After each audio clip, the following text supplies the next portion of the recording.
Welcome back, everybody, to the Baltimore Orioles franchise here on MLB The Show 21. Today's episode is a very exciting one. With season number 2 in the books, we now have the offseason as we get ready for the third season of the series. Last episode, we finished out the regular season with our main focus being on the AA playoffs, in which the Bowie Bay Sox did end up winning the AA Northeast Championship. Last episode was definitely one of my favorites of the entire series so far, so if you didn't end up watching that, I'll leave the card in the top right screen because it was a really fun one. Before we get to the offseason, I'm going to do a brief look at the standings and stats. This part won't take too long, but it is important information. Our Orioles ended up, of course, finishing 64-98, which is tied for the third worst record in the major league, so we will end up with either pick 3 or 4 in the draft. But I do think, all things considered, this was not a failure of the season. We got to see a lot of players like Ryan Mountcastle and Adley Rutschman really blossom. Mountcastle had his best season of his career, and Adley Rutschman ended up hitting over 300 and made the All-Star team. We were a competitive ball club up until the All-Star break. I think by All-Star weekend, we were only a few games under 500, but then we went on a skid towards the end of July. We ended up selling at the trade deadline, and then the final 2 months of the year, we completely sucked, which I guess for the purpose of draft position isn't all that bad. But we did get to see a lot of young players come up these final couple of months. By the way, the game sent a lot of our major leaguers down to AAA at the end of the year. I don't know why that is. It doesn't really matter. It's not like any of their minor league options were used.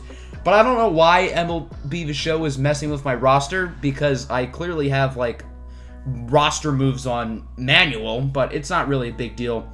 So I will briefly show you guys all of their numbers as well right here.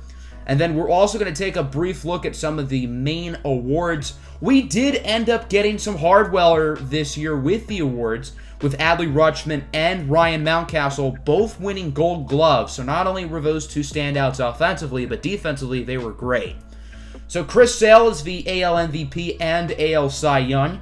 Lenny Ling, of course, wins Rookie of the Year, which isn't really a surprise because he absolutely mashed. Ronald Acuna takes home NL MVP, Jacob deGrom wins the Cy Young, and Leonardo Rivas of the Cincinnati Reds ends up winning the Rookie of the Year.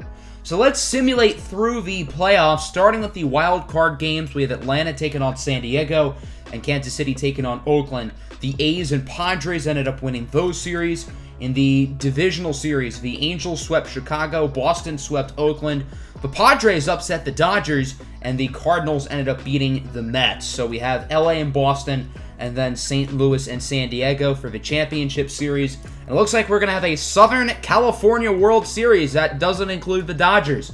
The Angels beat the Red Sox in 7, the Padres beat the Cardinals in 6, and it looks like the LA Angels end up winning the World Series in 6 games over the San Diego Padres. So Mike Trout gets a ring, finally. Shohei Ohtani also wins a World Series ring as well. This is a really good Angels team. They've added a lot of good players. Nick Castellanos, Marcus Semien, Josh Bell, and others. Anthony Rendon won the postseason MVP for the American League. Tommy Pham won it for the NL, and the World Series MVP ended up being Josh Bell. Wouldn't be the first time that's happened on this channel in MLB The Show series, so congratulations to the LA Angels getting that World Series ring, and finally, Mike Trout is a champion. So let's now simulate to the offseason, the meat of the video, starting with retirements. Nobody in our organization ends up retiring. There are quite a few big names here who are calling it a career, such as Brett Gardner, Zach Greinke, Justin Verlander. The biggest one here is definitely Albert Pujols, not only one of the greatest hitters of our generation, but of all time. And it's kind of a shame, right when he left the Angels, they ended up winning a World Series. He does have a ring with St. Louis. Actually, I think he has 2. So I guess it's not the end of the world, but would have been nice to see him win one more. Pujols is the only Hall of Famer in this class. As a Tiger fan, I feel like Justin Verlander definitely got snubbed, but that's neither here nor there. So let's talk about the exclusive free agents we have. These guys can enter free agency, and they can sign with any team they want. The biggest one here for us is Eduardo Rodriguez, who had a really good season for us as our ace, a career low in ERA at 3.47 and a whip at 1.29. He is a team and player option for $11.1 million, so there must be a mutual agreement for him to come back. We will accept the team option portion of it because I do want him back, but he also has to accept the player option of that in order to be back.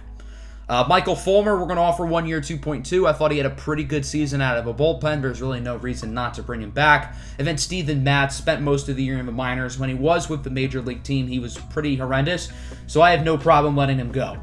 We're not going to make a ton of changes to the staff. That's what we did last offseason. Our big addition, of course, was hiring manager Carlos Feebles, who I do like. We will be firing hitting coach Don Lawn because his ratings just are not very good. And we're going to try to replace him with a better hitting coach. Even though it means we're going to spend more money, I think it is worth it. So we're going to go after Richard Irizarry. +2 contact, +2 power, and +3 clutch. That's really big. I don't really care about the -2 drag bunting. That's not really that big of a deal. I think contact, power, and clutch are more important than drag bunting. So we're going to offer him, and we are going to simulate 2 free agency. Irizarry does accept our offer as the hitting coach, which is very good. And then before we get to free agency, the Padres did offer as a trade Yu Darvish for Zach Durham. That's going to be an easy no. Durham was our 3rd round pick last year. I like his upside, and Yu Darvish is 36 and pretty expensive. Eduardo Rodriguez has exercised his player option. I thought he was going to decline it, but he ended up accepting it. So Eduardo Rodriguez is back for $11.1 million, which I think is a great deal for us, and I'm very happy he's still going to be on the roster. So now we get to the juice of the offseason, headlined by free agency. We're going to talk about free agency in a bit, and I know there are some big names there. But we're going to get the dirty work of the offseason done first before we talk about free agency, and that's going to start with editing our 40-man roster. I do want to put some players on who are Rule 5 eligible, but I also want to take some guys off just so we can have more flexibility for the Rule 5 draft. So Alex Reyes, Dylan Tate, and Yusniel Diaz will all be taken off the 40-man roster. I do like those 3 players, but I'm willing to let them go. We will be putting 1 man on the 40-man roster in Zufos Polidoros. He was eligible for the Rule 5 draft, and I'm not willing to let him go. So he's going to be added to the 40-man. On to arbitration. Pretty simple here. We're going to offer everybody except for Wander Suero. Suero did not have a very good season for us this past year, and at 31 years old, I just don't really see him as a part of the future. He had his career worst ERA at 5.52, and I'm willing to let him go. Everybody else here, though, I will offer. For tendering contracts, this is for players who have less than 3 years of MLB service. Not really a whole lot to talk about there. If they have a contract towards the top center part of your screen, that means we want them back, which is pretty much everybody. There weren't any, tough decisions we really had to make here. So we're going to get past this stage because it's not the most exciting, and now talk about free agency. Entering this free agency period, we've got money to spend. Only $25 million put into player salaries. The only guy making over $2.5 million at the moment is Eduardo Rodriguez. Now, keep in mind that $25 million is going to go up a lot once we have our arbitration and tendering contracts players accept. But there are a lot of big names in this star-studded free agency class, headlined by Aaron Judge, Aaron Nola, Jose Martinez, and others. There are a lot of good players in here, and I'd be lying if I said I wasn't tempted by some of these guys. But I want to look at some of the under-the-radar free agents because I don't think we're really in a position to be offering $100 and $200 million contracts because we're still a rebuilding team. A name who really caught my eye was closing pitcher Edwin Diaz of the Mets. Diaz has had a very inconsistent career. He's had seasons where he's looked like one of the best relievers in baseball, and he's had others where he looks like he's not even major league caliber. He's only asking for around $3 million a season, which I think is an absolute bargain. So we're going to offer him 4 years, about $13.2 million with a club option for year 4. I think that's a steal of a contract for someone who has the upside that Edwin Diaz has. Although he's been inconsistent and he did have a really bad season last year, I'm willing to pay him that because it's really not that much. Sticking with the bullpen, I like Taylor Rogers here from the Minnesota Twins. A very steady reliever. He's a lot more consistent than, say, Edwin Diaz. Had his best season of his career last year with an ERA at 1.82. I'm going to offer him a 1-year deal for $7.5 million. At 32, I don't view him as a long-term piece, but I think he can help us be a little bit more competitive next year. In the outfield, I like Justin Upton a lot. He does good in MLB The Show, and I think having a veteran, established player on our team, even if he's not a starter, I think will do as well. So we're going to offer 1 year for $4.5 million. Going back to the bullpen, a guy who I've always liked is Alex Colomé, also of the Minnesota Twins. So we have a chance to steal two of Minnesota's relievers. Colomé's been very good throughout his major league career, a career ERA below 3. This past season, his ERA was barely above 1.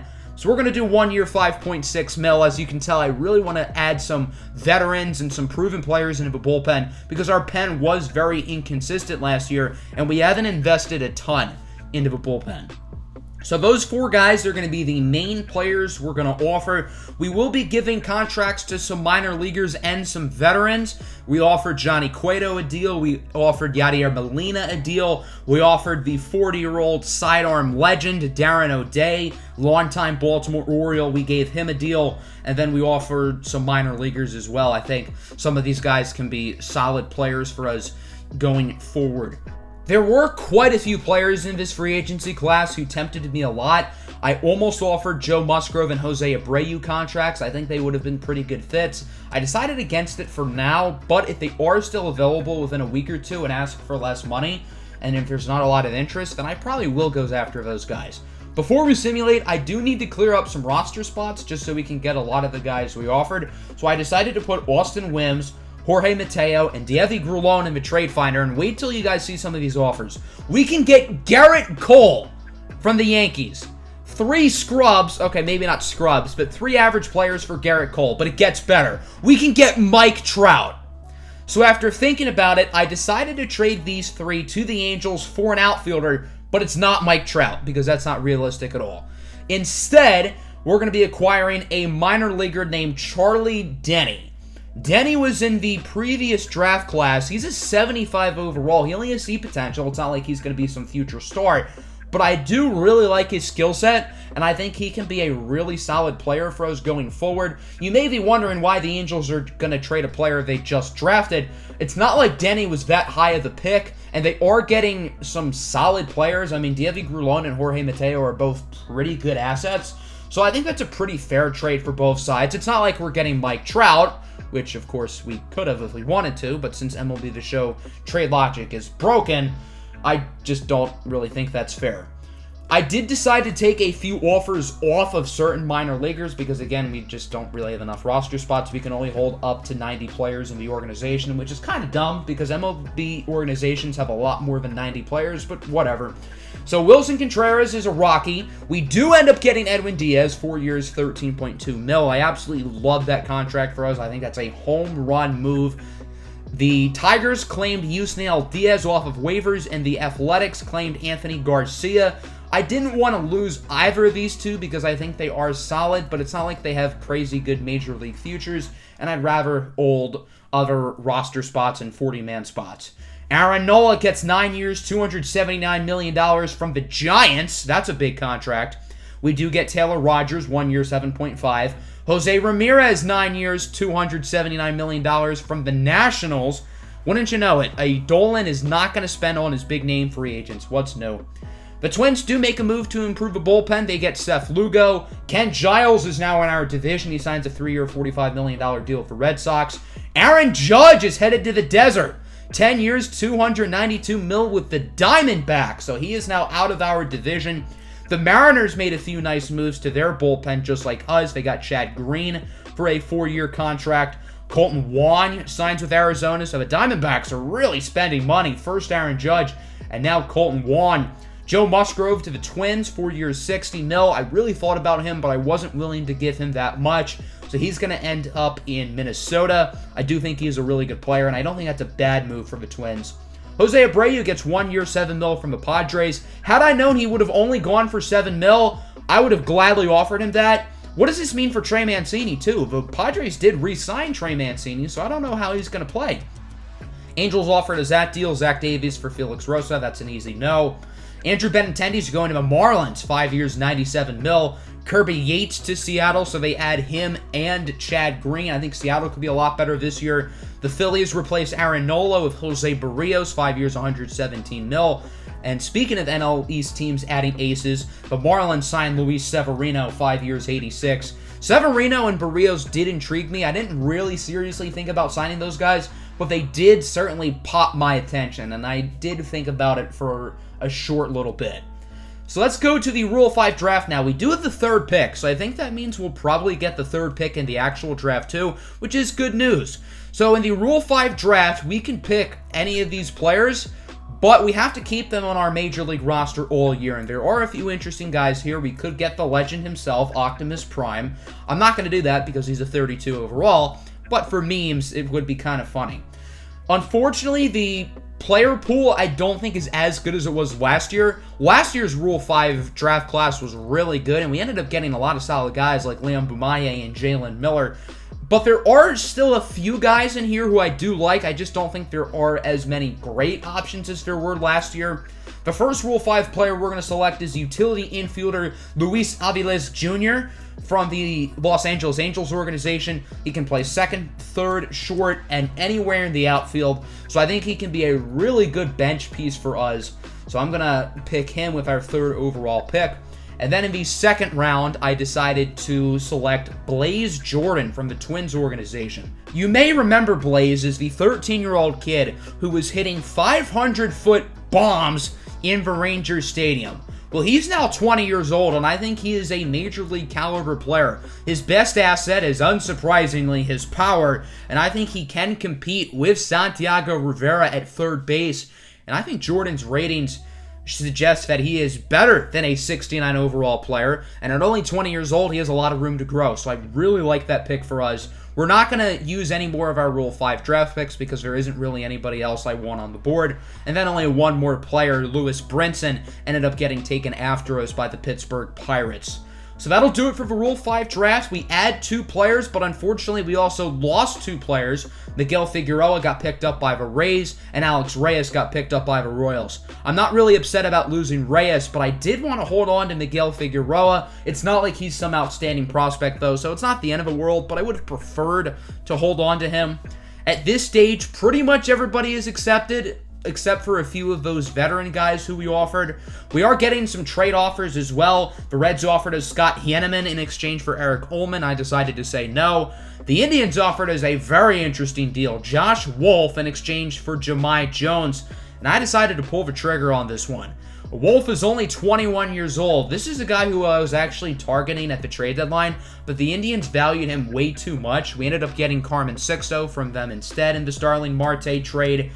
But I think this is a good move for us. Jahmai Jones really has not progressed at all these past 2 seasons. He wasn't awful last season in limited at-bats, but with the emergence of Jalen Miller, I just don't see Jahmai Jones as a long-term piece for us anymore, and we're getting a really good pitching prospect. The Indians need a second baseman bad, so I think that is a win-win trade for both sides.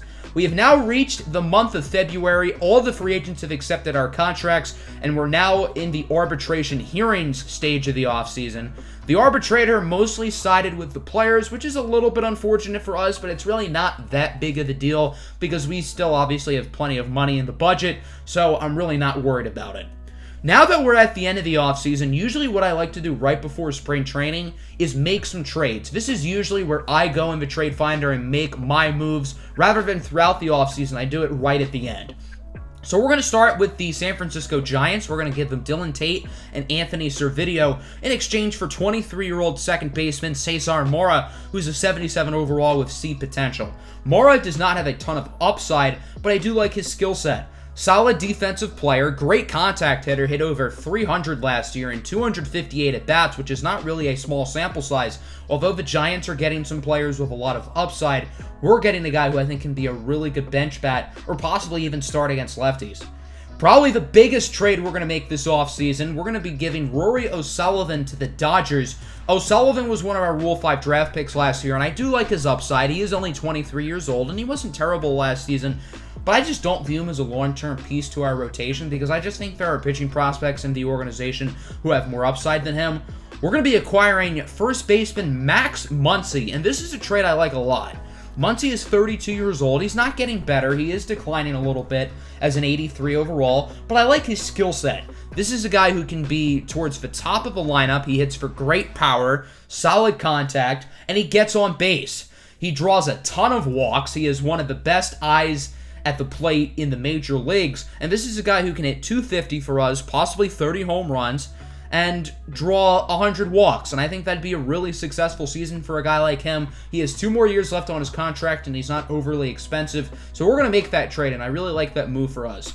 We're going to be trading Anthony Santander to the Chicago Cubs. We have a ton of young outfielders in the organization, and I don't think we need Santander anymore. He did have a down season last year, only hitting .247, and although he did play a little bit better down the stretch, at 28 years old, I don't think he's in our long-term plans, and the Cubs do need outfield really bad. So I think they are getting a player who can be a piece of their future. We're also going to be giving them starting pitcher Roberto Gonzalez, who was really good in the playoff run for the AA team last year, so I did feel kind of bad about trading him, but the player we're getting is really good. This is 19-year-old relief pitcher Will Brooks. He's a lefty, 69 overall. He only has 3 pitches, but I really like his upside, and I think we have really done a good job this offseason of improving the bullpen for the present and the future.